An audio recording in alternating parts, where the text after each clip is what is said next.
ሲሆን ማየቴ እጅግ ልቤን ሰብሮታል። የፈራሁት ነገር ደርሷል። የኢትዮጵያ ቤተክርስቲያን አገልጋዮች ላይ የተፈራው ነገር ተፈጽሟል። በወንጌል አማኙ ዘንድ እጅግ እውቅናን ካተረፉ በርካታ አገልጋዮች መካከል አንዱ የሆነው ሐዋርያው ታምራት ታረቀኝ ምን ገጠመው?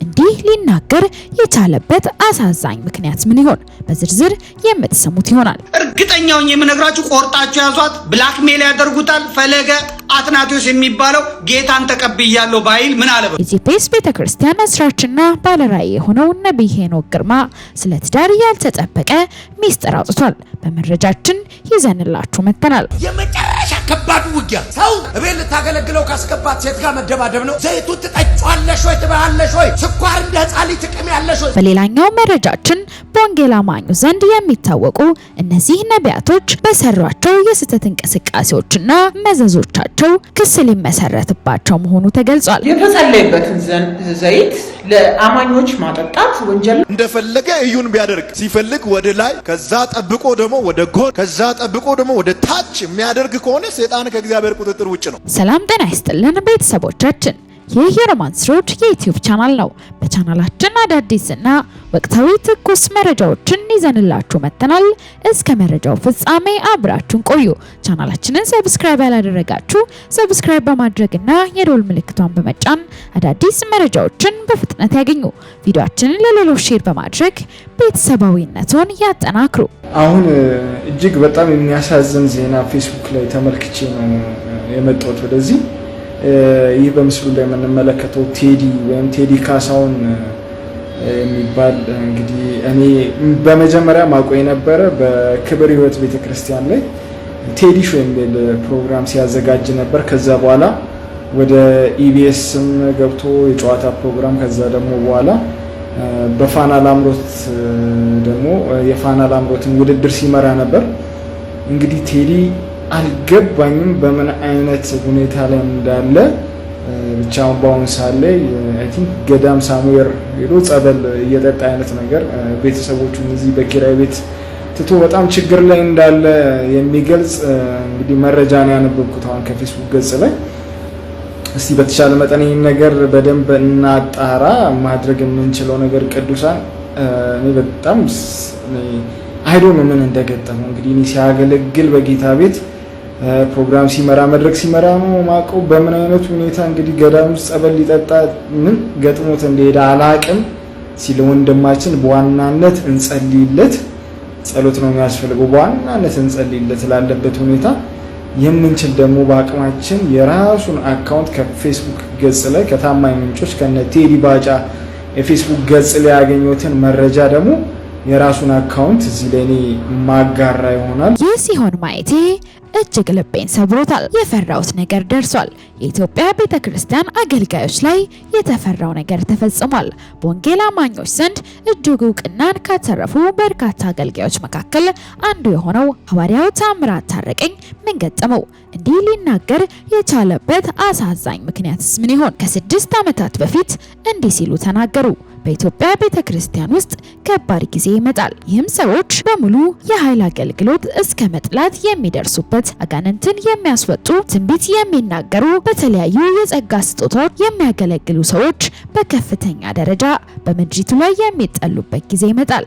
ከዛ በጣም አስገራሚው ነገር ደግሞ እውቀት ያላቸው ትንሽ የተማሩ የሚመስሉ የሰዎችን ስሜት በተለያዩ የስብከት ዘዴዎች ከፍና ዝቅ የሚያደርጉ፣ ከምንም በላይ ደግሞ የአምልኮ መልክ ያላቸው ኃይሉን ግን የካዱ ይነሳሉ። ለምሳሌ ዛሬ ላይ በሀገር አሜሪካ ብዙ ከተማዎች ለወንጌል አገልግሎት ዞር ካየዋቸው አስገራሚ ነገሮች ሰዎች ከመንፈስ ቅዱስ አሰራር ይልቅ በእውቀታቸው እጅግ በጣም ይደገፋሉ። አንዳንድ የማምለኪያ አዳራሾች ለእጅ ሴት ከ20,000 እስከ 25,000 ያላቸው ሰዎች የሚካፈሉበት ጉባኤ አሉ። የሚገርመው ኃይል የላቸውም። የእግዚአብሔር መንፈስ አይንቀሳቀስም፣ ግን ከሳምንት እስከ ሳምንት ሙሉ ናቸው። ምክንያቱም የሚሰሩት የሰዎችን ስሜት ከፍና ዝቅ በሚያደርጉ ስሜት ኮርኳሪ ስብከቶችና ትምህርቶች ስለሆኑ ነው። በጣም ያስገረመኝ አንድ ቤተክርስቲያን ደግሞ 30 ሚኒት ፕሪቺንግ ስትራቴጂ አላቸው። ሰዎች ቸርች ከግማሽ ሰዓት በላይ ስለማይቀመጡ መኪናቸው ጋር ፓስተሮች ተመድበው ለተሰጠው ደቂቃ አሟሟቂ ስብከቶችን ያካፍሏቸዋል። ምክንያቱም ከመጽሐፍ ቅዱስና ከእግዚአብሔር ክብር ይልቅ ከነሱ የሚያገኙት አስራትና አበባ አስፈላጊ ስለሆነ ነው።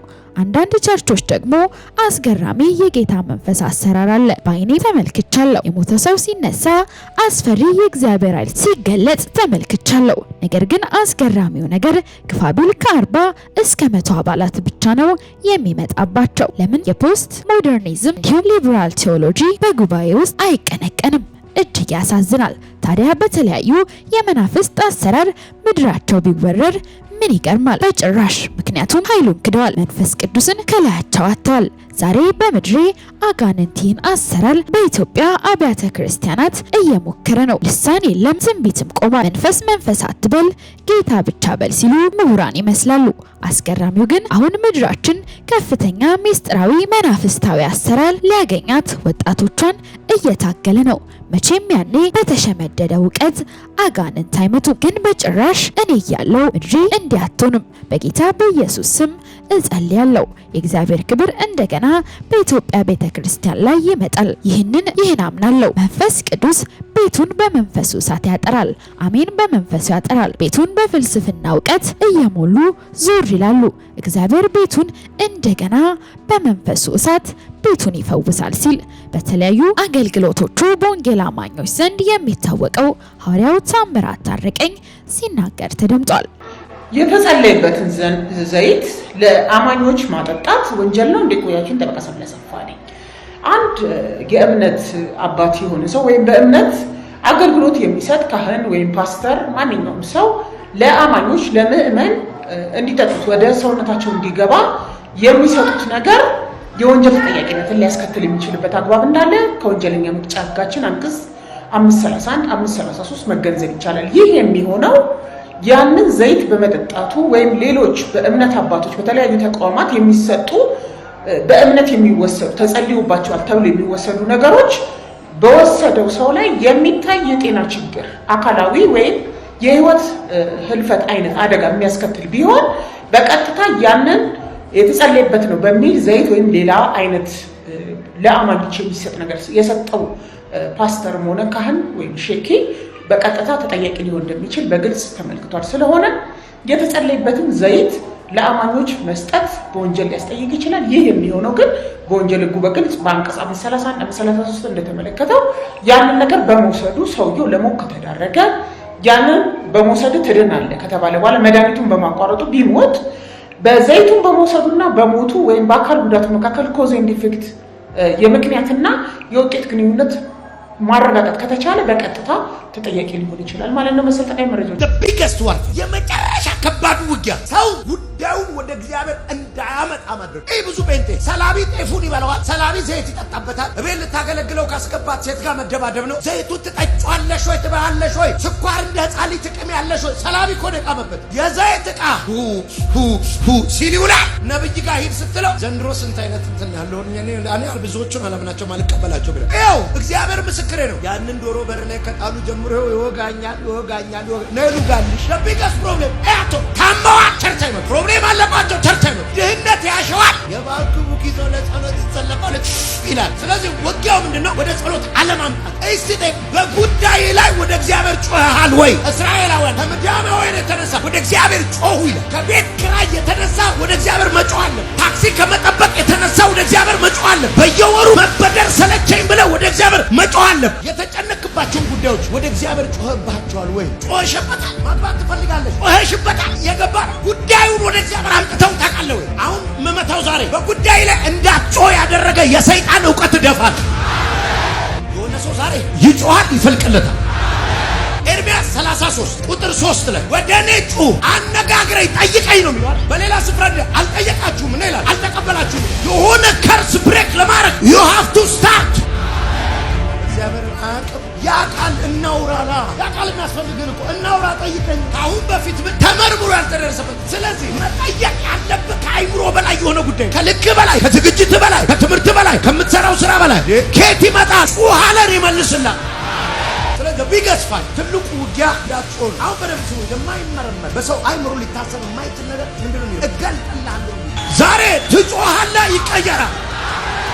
ዛላቫዲያማስ የጮሁ ሰዎች በትልቅነት ነው የሚጨርሱት። የጮሁ ሰዎች በዝና ነው የሚጨርሱት።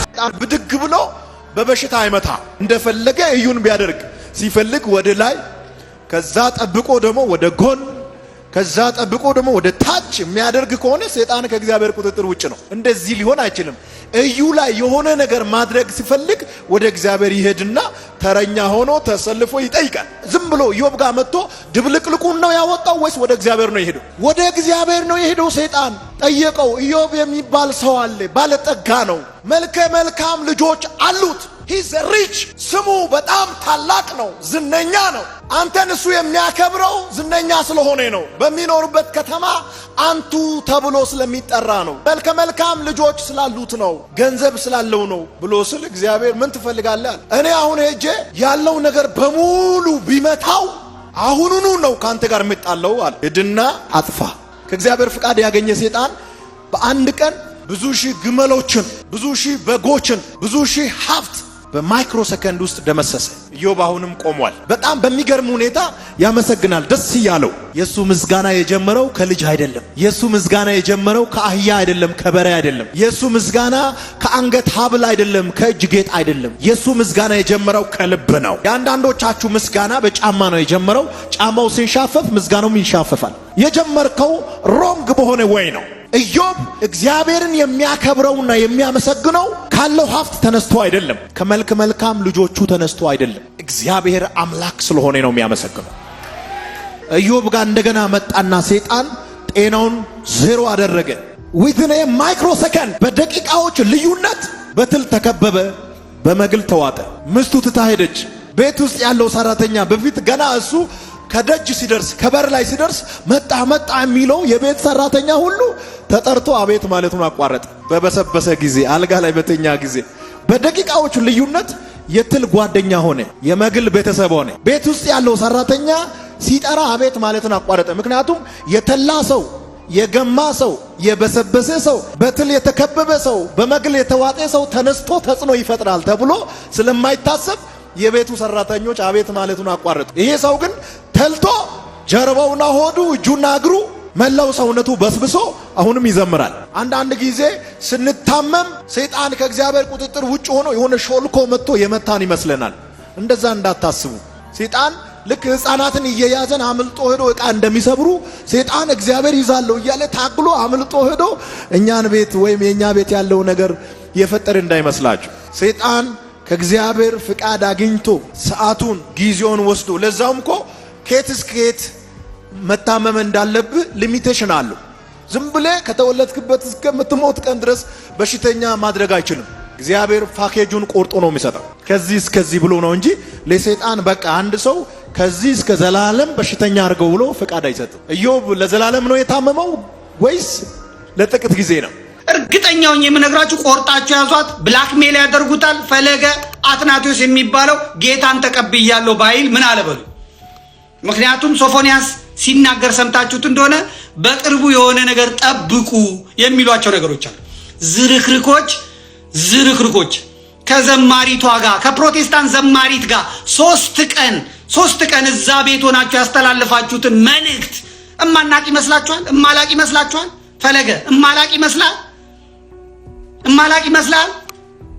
ከዘማሪዋ ጋር ከፕሮቴስታንቷ ዘማሪ ጋር 3 ቀን እዚያ ምንድነው የሚባለው ይሄ ማረፊያ እንግዳ ማረፊያ ቤት ስትሰራ የነበረው የሚዘገንነውን ነገር አተነው ነው።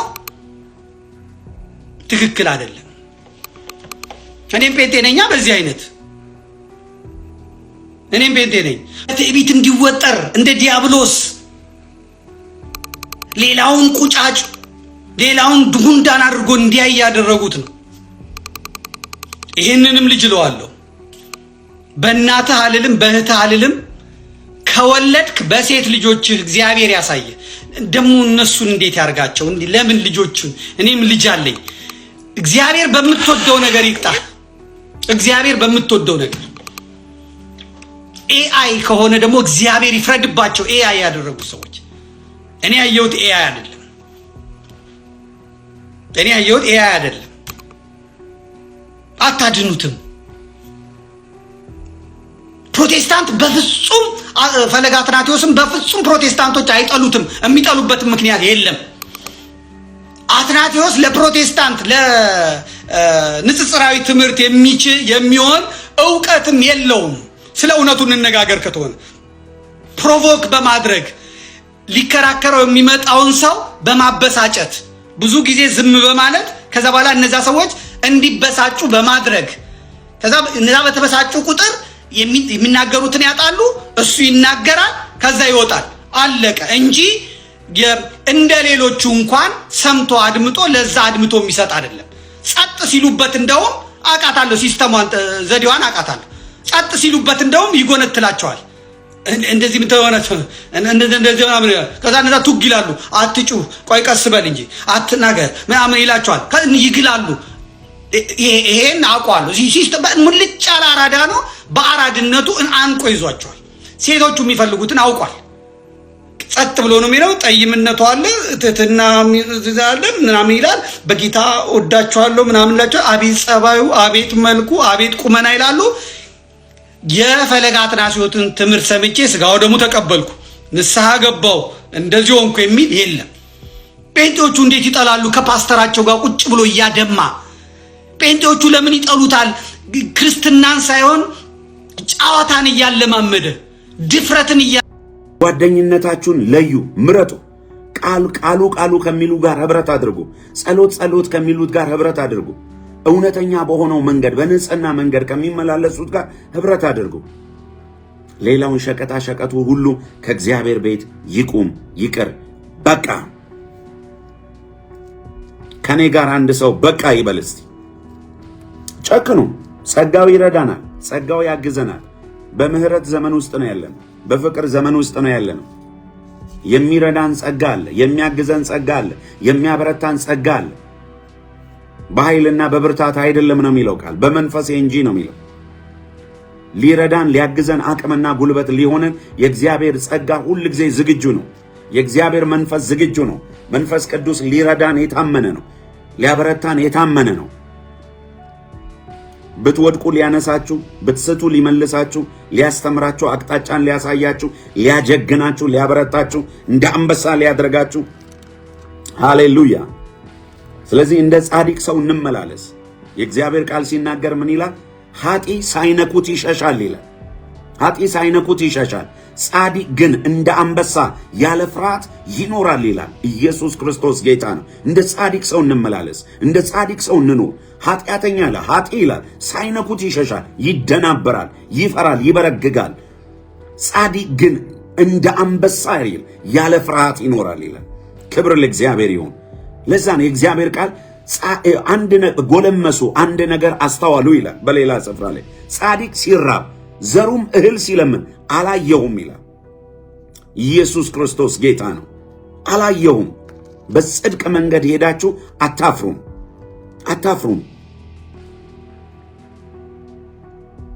ጻድቅ እንደ ዘንባባ እንደ ሊባኖስ ዝግባ ያብባል ነው የሚለው። አያችሁ? ክብር ለጌታ ለኢየሱስ። ጻድቅ ዘንባባና የሊባኖስ ዝግባ በጓዳ ውስጥ የሚኖር ነገር አይደለም፣ አደባባይ ነው። ስለዚህ በጽድቅ መንገድ ውስጥ እግዚአብሔር ነገራችሁን አደባባይ ነው የሚያወጣው፣ ፐብሊክ ላይ ነው የሚያወጣው። ኢየሱስ ክርስቶስ ጌታ ነው። በጽድቅ እውነት ጨክናችሁ የምትሄዱ ከሆነ ነገራችሁን እግዚአብሔር አደባባይ ላይ ያደርገዋል። ያለ ፍርሃት እንደ አንበሳ ትወጣላችሁ፣ እንደ አንበሳ ትገባላችሁ። ክብር ለሰራዊት ጌታ ለእግዚአብሔር ይሁንለት። ይሄ መልእክት ለብዙ ሰው እንዲደርስን ሼር አድርጉ ወገኖች። በዚህ በምናገረው እውነት የምታምኑ ሰዎች፣ ከቃሉ ጋር የምትወገኑ ሰዎች፣ ለቃሉ ልባችሁ የጨከነ ሰዎች፣ ይህንን እውነት የምታምኑ ሰዎች ለብዙ ሰው እንዲደርስ ሼር አድርጉት። የእግዚአብሔር ቃል ሲናገር ምን ይላል? የጻድቅ ሰው ጸሎት ይላል በስራዋ እጅግ ኃይልን ታደርጋለች ይላል። ሃሌሉያ። አያችሁ፣ በጽድቅ እውነት ስንመላለስ ጸሎታችን ራሱ ኃይል አለው፣ ጉልበት አለው፣ አቅም አለው። ሰማያት የተከፈቱ ናቸው ለጸሎታችን። ለኃጢአት አይደለም ሰማይ የሚከፈተው፣ ለጻድቁ ነው። ሃሌሉያ። ስለዚህ እንደ ጻድቁ ሰው እንመላለስ፣ እንውጣ፣ እንግባ። ዳዊት እንደተናገረው ዳዊት ይላል የሐዋርያ ሥራ ላይ ዳዊት በራሱ ዘመን የእግዚአብሔርን ፈቃድ የእግዚአብሔርን ሐሳብ ካገለገለ በኋላ ይላል አንቀላፋ ይላል። ወገኖቼ ሰው በራሱ ዘመን የራሱን ፈቃድና ሐሳብ ያገለግላል። አንደኛ። ሁለተኛ የሰዎችን ፈቃድና ሐሳብ ያገለግላል። ሶስተኛ የሰይጣንን ፈቃድና ሐሳብ ያገለግላል። አራተኛ የእግዚአብሔርን ፈቃድና ሐሳብ ያገለግላል። የቱ ነው የሚያዋጣን? የራሳችንን ፈቃድና ሐሳብ ማገልገል፣ የሰዎችን ፈቃድና ሐሳብ ማገልገል፣ የሰይጣንን ፈቃድና ሐሳብ ማገልገል ወይስ የእግዚአብሔርን ፈቃድና ሐሳብ ማገልገል? አያችሁ፣ ማንኛውም ይሁን የአፍሪካ አገልጋይ ይሁን የአሜሪካ ይሁን የአውሮፓ የጨረቃ ይሁን የምን ከየትኛውም ፕላኔት ይምጣ እንደ እግዚአብሔር ቃል ከተመላለሰ ያ አገልጋይ ተከተሉት። እንደ እግዚአብሔር ቃል ካልተመላለሰስ አዲዮስ ቻው፣ በቃ ፈጥነ መለየት ብራዘር። ከቃሉ የሚበልጥ ነገር የለም። በቃ ፈጥነ ጎራህን መለየት፣ ፈጥነ አድራሻን መለየት፣ ፈጥነ ስፍራን መለየት። ለወጣቶች እኔ አሁንም ማስጠንቀቄ ነግራቸዋል። ሐዋርያት፣ ነቢያት፣ ወንጌላውያን፣ አስተማሪዎች፣ እረኞች፣ የቤተ ክርስቲያን መሪዎች፣ ዘማሪዎች ቢኬርፉል፣ ተጠንቀቁ፣ እንጠንቀቅ። እንደ ቃሉ እውነት እንመላለስ። መመለስ ካለብን ከየትኛውም ሸቀጣ ሸቀጥ እንመለስ። ራሳችንን እናድስ። አደገኛ ታላቅ የሆነ ሪቫይቫል በኢትዮጵያ ምድር በኤርትራ ምድር እየመጣ ነው ያለ።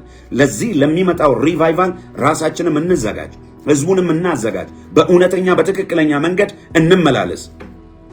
በቃ ጨክን ማብራዘር። የጠራ አምላክ የታመነ ነው። የኔ እህት የጠራሽ አምላክ እግዚአብሔር የታመነ ነው።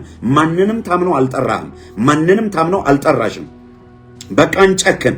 በኢየሱስ ክርስቶስ ስም ይሄ መንፈስ ያገኛችሁ። በጣም ልቤ ጨክኗል ነው የሚለው አይደል እግዚአብሔር ቃል። የኔም ልብ ጨክኗል፣ ነፍሴ ጨክናለች፣ መንፈሴ ከየትኛውም ዘመን በላይ አምርሯል። ለቃሉ እውነት፣ ለወንጌሉ እውነት ያልተሸቀጠ ያልተበረዘ ንጹህ የሆነ ነገር። ሃሌሉያ! ንጹህ የሆነ ነገር። አንድ ከተማ ላይ መሪዎች፣ አገልጋዮች፣ ብዙ ሰው ተሰብስበው ሊሸኙኝ መጡ ወደ ኤርፖርት። ድንገት ሳይነግሩኝ ነው የመጡትና ደነገጥኩኝ። ምንድነው ይሄ ሁሉ ሰው ኤርፖርት ይሄ ሁሉ ለምን መጣችሁ ስላቸው፣ አይ እግዚአብሔር ሰው ኤርፖርት እኮ ሲገቡ በክብር እንቀበልና ሲወጡ በውርደት ነው የሚወጡት።